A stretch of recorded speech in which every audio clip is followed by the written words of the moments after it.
Coucou tout le monde, bienvenue dans une nouvelle vidéo. Je reviens vers vous aujourd'hui pour ma première grossesse qui fut très difficile et qui s'est mal terminée malheureusement. C'est pas une vidéo évidente à faire pour moi, ni même d'en parler, parce que à vrai dire j'en ai pas vraiment parlé en fait depuis que ça s'est passé. Maintenant, grâce à Dieu, j'ai 3 enfants qui sont en bonne santé, donc je relativise. Même si ça efface rien, que j'oublie rien. Mais je voulais en parler, ça sera en quelque sorte une thérapie pour moi, une thérapie que j'ai jamais faite. Peut-être que ça pourrait aider certaines personnes qui sont dans cette situation ou qui ont vécu cette situation. Donc pour resituer la chose en fait, quand je me suis mariée, donc quand j'ai rencontré mon mari, j'avais 23 ans. Donc on s'est mariés assez rapidement, mais on voulait pas d'enfant tout de suite. Donc on a préféré voyager pour avoir avoir une bonne situation, etc. avant de se lancer. Lors d'un voyage en Turquie, je me rappelle comme si c'était hier, 2 ans après je pense, je me suis mariée en 2011, 13, ouais ça devait être ça, oui en 2013, le voyage en Turquie, donc en 2013, on avait vu plein d'enfants et du coup on s'était dit bah en fait ça ne nous empêchera pas de voyager, de profiter. Donc on a décidé de lancer les essais bébés 2 ans après. Seulement le karma ou la nature ou je ne sais pas en avait décidé autrement.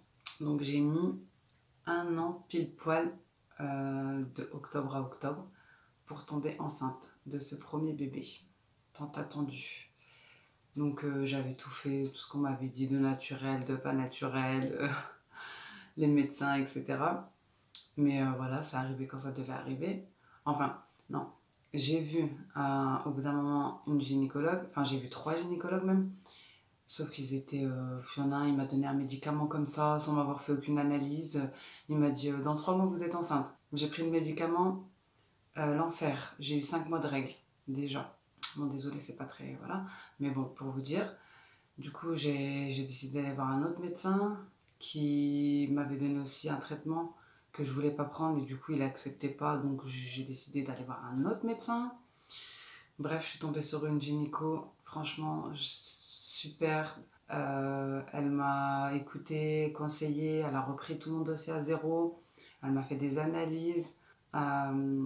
Ensuite, par rapport à mes analyses, elle m'avait dit que j'avais des ovaires polykystiques, donc des micro-kystes sur les ovaires qui empêchaient en fait l'ovulation d'aller à terme. Voilà, voilà, vous m'avez compris. Donc, elle m'a donné un traitement. Avec ce traitement-là, elle m'a dit de venir tous les 2 jours pour voir comment justement mes ovaires évoluaient, pour voir si ça allait aller jusqu'à l'ovulation, etc. Donc voilà, j'ai super bien réagi à ce traitement. Je reviendrai dessus par la suite si vous voulez, pour celles qui auraient des difficultés ou qui voudraient savoir. Parce que sinon la vidéo elle sera trop longue, j'ai tellement de choses à raconter. Donc je vais à l'essentiel. Donc voilà, j'ai pris ce traitement et du coup, elle me voyait tous les 2 jours pour mesurer justement l'œuf, l'ovule, voilà. Et quand elle est arrivée à un certain millimètre pour éclore, elle m'a fait une injection pour justement déclencher l'ovulation. Et donc bon, là, elle vous dit... c'est le moment de faire ce que vous avez à faire, enfin c'est le moment d'ovulation. Donc voilà, et elle m'a donné des ovules, des petites ovules à mettre juste après l'ovulation qui aident à la nidation. Je sais pas si vous avez très bien compris, mais bon voilà, pour au cas où si je suis enceinte, enfin pour au cas où s'il y a une fécondation pour que je reste enceinte quoi. Donc voilà, je devais prendre ça pendant 15 jours et faire une prise de sang. Donc, comment dire, 15 jours après, j'ai pas fait la prise de sang et j'avais pas mes règles non plus. Mais moi, je suis pas quelqu'un de régulière au niveau des cycles. Donc c'est vraiment, ça peut être 35, 28, 30. Je suis pas quelqu'un qui dit oui, demain j'ai mes règles à telle heure. Non, chez moi ça marche pas. Donc je me suis dit, bon, j'ai déjà eu l'habitude des retards, voilà. Sauf que là, un mois, c'est passé et en fait, je voulais tellement y croire. Et je me disais, en fait, c'est dans ma tête, dès que je vais faire la prise de sang, et ben, mes règles vont arriver. Parce que ça m'était déjà arrivé, hein. Pendant un an, j'avais fait tellement de tests de grossesse que je me suis dit, bon, allez, je laisse venir. Bon, un mois et demi après, j'avais décidé de reprendre le sport. Et mon mari m'a dit, mais attends, on va faire une prise de sang, on ne sait jamais. On ne sait jamais que tu fasses du sport. Oui, quand tu as des difficultés à tomber enceinte, tu penses que n'importe quoi peut te faire faire une fausse couche. Donc, mon mari s'était dit, elle va faire du sport et hop, s'il y a quelque chose, voilà, ça va mal aller. C'est tout, je vais faire la prise de sang quand même au bout d'un mois et demi. Je me rappelle, c'était vers les périodes de Noël. Et du coup, je rentre, je vais chercher mes résultats, je rentre dans ma voiture, je roule, j'ouvre quand même l'enveloppe et le verdict, c'est que j'étais enceinte. Franchement, je tremblais. La première fois que je voyais un résultat positif, je respirais super vite, super mal. Je suis rentrée chez moi, je ne savais même pas quoi dire à mon mari. Donc je lui ai juste montré les résultats. Il travaillait sur son ordinateur et après j'ai commencé à pleurer. Il a compris parce qu'il ne voyait pas en fait en travaillant, il ne voyait pas ce que c'était écrit. Donc voilà, l'aventure avait commencé. Donc elle m'avait quand même dit de garder ces fameux ovules. C'est des ovules soit qu'on peut avaler ou soit vaginales. Donc moi voilà, c'était pour être enceinte, donc voilà. Donc du coup je les ai gardés pour éviter une fausse couche. Et donc voilà, je retourne chez elle, elle me dit effectivement vous êtes enceinte, premier écho, je sais plus, c'était vers 5 semaines, c'était assez tôt puisque moi j'étais suivie de très près. Donc voilà, l'aventure se lance et voilà, mes mois de grossesse, franchement, j'ai rien senti, j'avais aucune nausée, je, je pétais la forme. Je me rappelle encore, je disais, oh, je pourrais courir un marathon, j'avais pas beaucoup de ventre. Bon, faut dire qu'à l'époque, j'étais plus ronde. Et du coup, pour cette grossesse-là, j'avais pris 10 kilos. À 5 mois, j'avais pris 10 kilos. Donc, je faisais tout normalement, hein, je me privais de rien. Pour vous dire, on est emménagé, donc on refaisait la tapisserie. Donc, arrive ce fameux 5e mois. Je me prépare le matin, je devais aller avec ma cousine pour l'emmener, je ne sais plus, faire une course. Parce qu'à l'époque, grâce à Dieu, j'habitais en face de mon cousin. Donc je me prépare, je vais dans une chambre. Non, je vais aux toilettes déjà. Et je sais pas, je ne saurais pas expliquer, mais comme si quelque chose voulait sortir. Et là, je vais dans la chambre, je commence à m'habiller. Et je sens encore cette pesanteur. Et moi, je sais pas pourquoi j'ai eu ce réflexe de pousser. Enfin, comment dire, de m'accroupir pour regarder en fait. Enfin voilà, je commençais à avoir mal, hein. Et, et là, perte des os. Je sais pas comment vous dire, mais tellement d'eau. J'ai perdu les os comme ça d'un coup sans prévenir.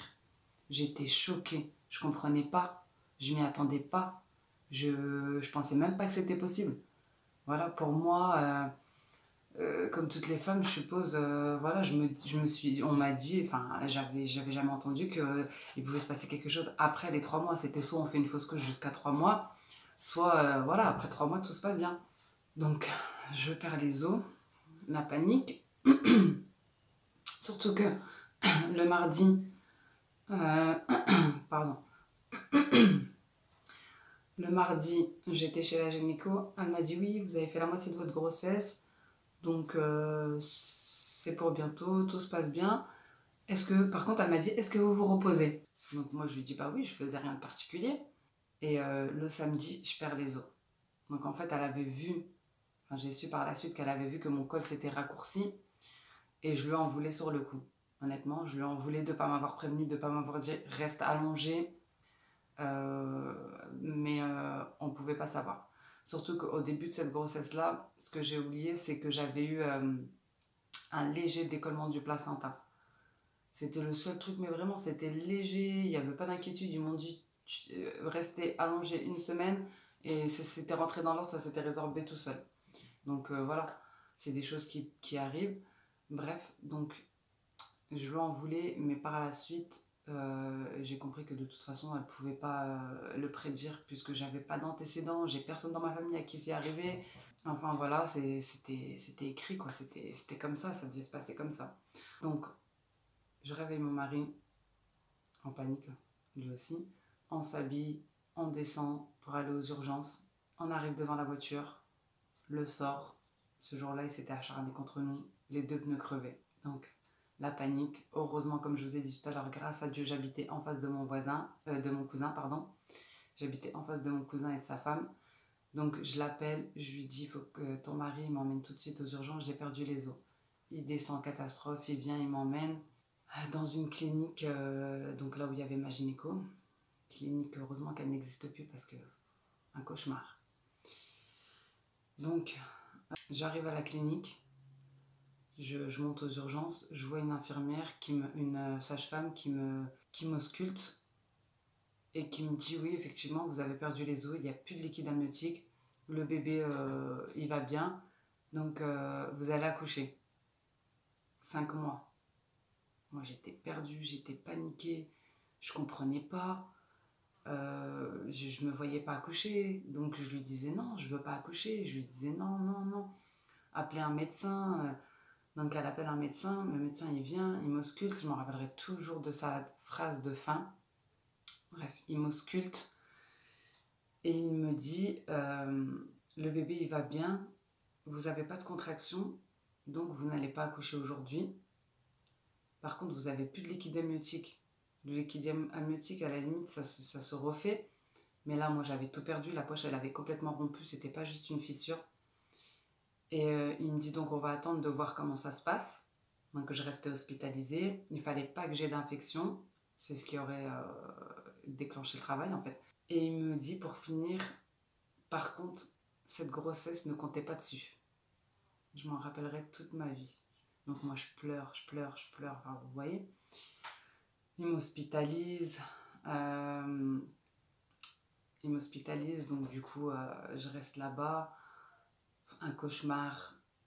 Il me traitait super mal, tellement que mon mari et mon frère, tous les jours, ils étaient obligés d'aller les voir, de leur dire pour X raisons, il y avait toujours quelque chose qui n'allait pas. Ils parlaient devant ma porte parce que bon, moi j'étais dans le rayon des femmes qui venaient d'accoucher, dans le service des femmes qui venaient d'accoucher, donc le service maternité, sauf que moi j'avais pas accouché et surtout j'allais perdre mon bébé. Donc pour laisser les autres dames tranquilles, ce que je peux comprendre avec leur bébé, elles venaient parler devant ma porte. Alors que j'avais quand même aussi besoin de repos, j'étais stressée, angoissée, c'était ma première grossesse, j'avais jamais ni vu ni entendu ce genre de choses, je savais pas trop à quoi m'attendre, même si bon voilà, il m'avait expliqué la finalité, que ça se passerait mal si j'accouchais maintenant. Et surtout, surtout, le manque d'hygiène de cette clinique. On m'a toujours dit oui, les cliniques c'est mieux que l'hôpital, mais en fait non. Donc le manque d'hygiène de cette clinique a fait qu'une semaine après, j'ai eu une infection, puisqu'ils ne faisaient pas attention. J'avais pas le droit de me lever. Désolée, j'ai eu une coupure batterie, j'avais plus de batterie, donc j'ai dû aller rebrancher mon chargeur. Donc j'en étais à l'infection, une semaine après l'hospitalisation. Dû au manque d'hygiène de cette clinique, j'attrape une infection parce que moi j'étais alitée donc je ne pouvais rien faire de moi-même. Je vous passerai les détails, mais bon, ils étaient obligés de me laver, etc. Et c'était mal fait. Ensuite, le travail commence. Les contractions, super douloureuses. Je ne sais pas si c'était dû au stress, si c'était parce que c'était la première, si c'était parce que je connaissais la finalité. Ou enfin, peu importe, elles étaient hyper douloureuses.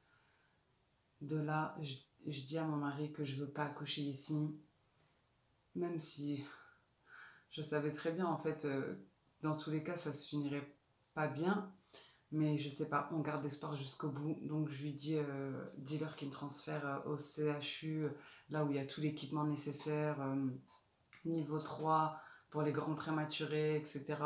Même si moi, j'étais pas encore au stade où ils pouvaient faire quelque chose pour le bébé, en fait. Ils nous l'ont expliqué par la suite. Donc voilà, le docteur, il dit non, c'est pas la peine, puis il n'y a pas de place. De là, mon mari, il s'énerve. Il leur dit soit vous la transférez, soit je la prends à bout de bras et je l'emmène de moi-même dans la voiture. Mais eux, ils ne pouvaient pas laisser faire ça, ils auraient pris des risques par la suite. Donc finalement, ils me transfèrent, j'arrive à l'hôpital. Ils m'expliquent la même chose, que voilà, je suis à 22 semaines, 22 semaines et quelques jours, que le délai légal pour aider le bébé, c'est 24 semaines. Donc malheureusement, si pour l'instant il va bien et s'il sort et qu'il respire de lui-même, ils l'aideront. Mais s'il sort et qu'il ne respire pas de lui-même, ils ne feront rien pour lui.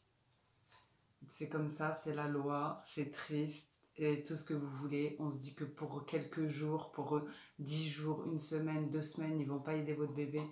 Mais malheureusement, par la suite, on comprend qu'en fait, ils sont tellement petits que je pense même ils auraient fait quelque chose. À ce stade-là, malheureusement, l'enfant n'est pas viable. Ou alors, peut-être même 2 semaines après, ils peuvent l'aider, mais même 2 semaines après, franchement, j'ai vu des bébés par la suite avec mes autres grossesses qui ont été aussi compliquées, mais qui sont pas mal finies. Ils naissaient à un stade tellement prématuré que les pauvres, ils avaient des séquelles très graves. Donc l'un dans l'autre, je me dis, voilà, au final, voilà, on relativise et on se dit que les choses sont comme elles sont, que la nature, que le destin, tout ce que vous voulez est bien fait et que c'était comme ça devait être comme ça. Et que s'il n'est pas là, c'est que voilà, il y avait quelque chose. Enfin bref. Ensuite, donc pour en revenir à mon transfert à l'hôpital, ils me mettent la péridurale. Donc parce que oui, faut accoucher comme quelqu'un. Donc on vous met la péridurale, vous devez pousser comme tout le monde.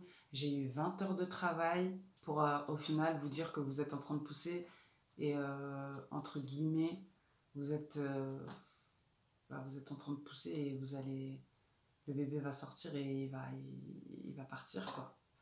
Donc il me faisait les échos, le bébé allait très bien, il bougeait. Et je savais que quand il allait sortir, c'était fini parce qu'il était trop petit pour respirer lui-même. Donc voilà, j'ai eu 20 heures de travail et ensuite l'accouchement. Donc voilà, j'ai accouché, ils ont sorti le bébé et là, déni total pour moi. Je voulais pas le voir. Je m'en rappellerai, je disais à mon mari, je m'en rappelle, je disais à mon mari, si je le vois, c'est fini, je vais m'effondrer et jamais plus je voudrais d'enfant. Et je le savais au fond de moi. Donc ils vous font des photos et par la suite, voilà. Hein, donc j'ai été hospitalisée quelques jours. Mon mari, il l'a vu. Mon mari, il l'a vu. Et j'avais jamais vu mon mari pleurer. Jamais. Donc jusqu'à aujourd'hui, ça fait 10 ans, et je ne l'ai jamais revu pleurer. Donc quand je l'ai vu pleurer, il m'a dit laisse tomber, ne regarde pas. Je me suis dit je laisse tomber et je regarde pas parce qu'il me connaît. Donc ensuite, pour moi c'était une semaine de, de déni, on va dire, comme si ça s'était jamais passé. Je pleurais, je rigolais, je pleurais, je rigolais, c'était la dépression. Je mangeais plus, je dormais plus. Et au bout d'une semaine, la claque quoi, on me dit, au bout d'une semaine ou peut-être un peu plus, je sais plus exactement, on me dit que si je réclamais pas le corps du bébé, il serait incinéré. Et moi, ça, c'était hors de question. Je voulais l'enterrer, je voulais une tombe. Pour lui, je voulais faire les choses correctement. Donc de là, je pleurais tous les jours et tout. Mon mari me disait, oui, mais si on fait une tombe, tu vas y aller tous les jours et tu passeras pas le cap. Et moi, je disais, non, je veux lui faire une tombe, je veux pas l'incinérer. Donc voilà, d'un commun accord, on a décidé de lui faire une tombe, de l'enterrer. Heureusement, mon frère, il était là, parce qu'il a tout géré, j'étais pas capable, c'est lui qui a tout fait. Je le remercie encore aujourd'hui pour ça. Sinon, mon bébé, il aurait été incinéré. Et donc voilà, donc on l'enterre. Hein. Pire jour de ma vie, de toute façon, pire épreuve de ma vie, la plus grosse douleur de ma vie. euh, tout ce que vous voulez. J'ai dit que je pleurerais pas. Bon, ça fait 6 ans maintenant, mais ça change rien en fait. Enfin, c'est vrai que les enfants, ils nous aident à relativiser et à aller de l'avant. Mais quand on y pense, ben c'est là. Enfin voilà, donc pour passer cette étape, pour passer cet épisode, on l'a enterré, on a fait les choses comme il fallait, on l'a mis sur le livret de famille. Donc sur le livret de famille, il faut savoir que il y a un côté décès et un côté naissance. Donc ben moi j'ai un enfant côté décès et mes 3 autres enfants côté naissance. On lui a donné un nom, on a fait tout ce qu'il fallait pour faire les choses correctement. Et voilà, c'est comme ça que c'est fini mon premier accouchement. Mon, mon, mon bébé tant attendu, que j'avais attendu pendant 1 an. Donc force, ça nous met une claque. Franchement, comment dire, ça présage rien de bon pour les grossesses futures. On est dans l'angoisse permanente et on se dit que ça va mal se passer, on est stressé. Donc après, dans mon malheur, on va dire que... Désolée, j'ai quand même un peu de mal en fait d'en parler. Dans mon malheur, on va dire que c'est là qu'on a découvert que j'avais une béance du col. Donc en fait, on ne savait pas si c'était dû à une infection ou à une béance du col. Donc pour la grossesse d'après, on m'a mis un cerclage par prévention. Donc c'est pour ça que je remercie ma gynéco parce qu'elle a été super. Normalement, dans la loi, encore une fois, dans la loi, parce que bon, humainement c'est horrible de dire ça, mais dans la loi, on doit faire 2 fausses couches tardives, parce qu'ils appellent ça une fausse couche tardive, même si on doit accoucher, etc., pour, pour bénéficier du cerclage. Sauf que moi j'ai dit à ma gynéco, c'est hors de question que je repasse par là, que je revive ça, que je reperde un autre bébé. Voilà, je m'en fiche de la loi à ce sujet. Si je retombe enceinte un jour, vous mettez un cerclage et basta. Donc elle a été d'accord tout de suite, hein, elle m'a dit oui. Donc d'ailleurs même elle-même, elle m'a dit de toute façon vous pouvez recommencer les essais dès maintenant parce que vous n'avez pas fait une fausse couche, vous savez, dans les 3 mois où il y aurait pu avoir une malformation ou quelque chose. Donc bon, moi j'étais pas du tout dans cette optique-là. Je venais de perdre un bébé, fallait que je me remette. Et voilà, j'avais trop peur. Donc d'un côté je voulais et d'un côté je voulais plus.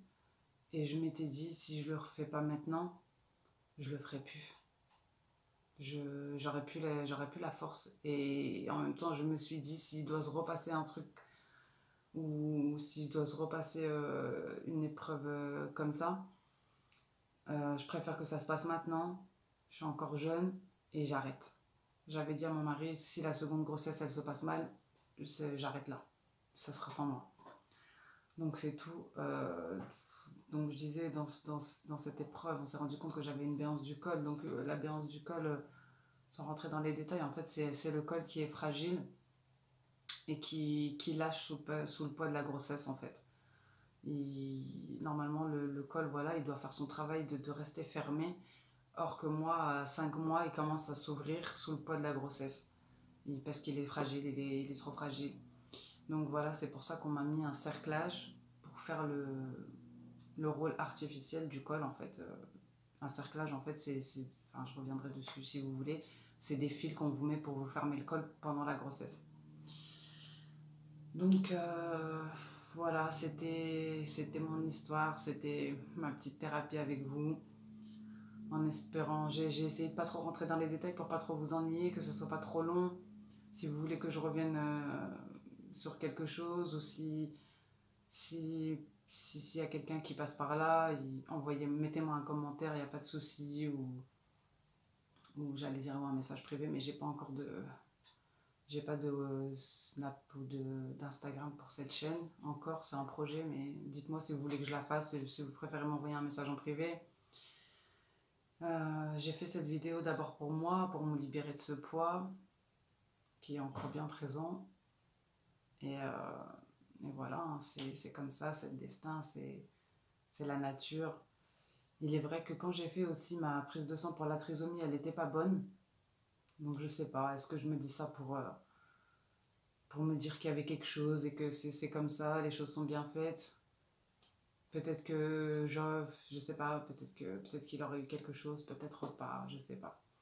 Dans tous les cas, ce, je l'oublie pas, j'y pense souvent, même si j'y pense plus tous les jours comme avant, parce que voilà, maintenant j'ai les enfants qui m'aident, même s'ils ne prendront jamais sa place, et que j'espère de tout cœur que je le verrai peut-être dans une autre vie. Mais voilà, donc dans tous les cas, moi je savais pas que ce genre de choses était possible. Donc j'ai fait cette vidéo aussi pour avertir, pour, pour des gens qui passeraient par là, qui auraient eu une grossesse difficile, qui seraient en plein dedans, qui voudraient des conseils pour... enfin, c'est sûr qu'avec les grossesses que j'ai eues derrière, maintenant je suis une professionnelle dans comment tomber enceinte, comment rester enceinte et comment aller jusqu'au bout de sa grossesse. Et donc voilà, si vous voulez que je vous reparle du traitement que j'ai eu pour tomber enceinte du premier mois, ben vous me le dites et puis je vous en parlerai. Il n'y a pas de souci. Si vous voulez que je vous parle de mes autres grossesses qui sont, je vais dire, peut-être pas mieux passées, mais en tout cas mieux finies. Pour les jumeaux, j'ai eu le cerclage pour mes deux autres grossesses et j'ai été alitée pour mes deux autres grossesses. Et j'ai eu des traitements pour, après avoir été enceinte. Parce que pour les jumeaux, en fait, comme, je, comme je disais à mon mari, dans notre malheur, 2 mois après avoir perdu notre bébé, je suis tombée enceinte. En fait, j'étais encore dans mon deuil et je ne le savais pas. Je suis tombée enceinte des jumeaux. Donc, grâce à Dieu, je me dis que ben, j'en ai perdu un, mais il m'en a redonné deux. Donc, on était super heureux. Et voilà. Donc, je vais clôturer cette vidéo ici pour pas que ce soit trop long. Si vous souhaitez que je vous parle de mes autres grossesses, ben, dites-le moi en commentaire. J'espère ne pas vous avoir trop ennuyé.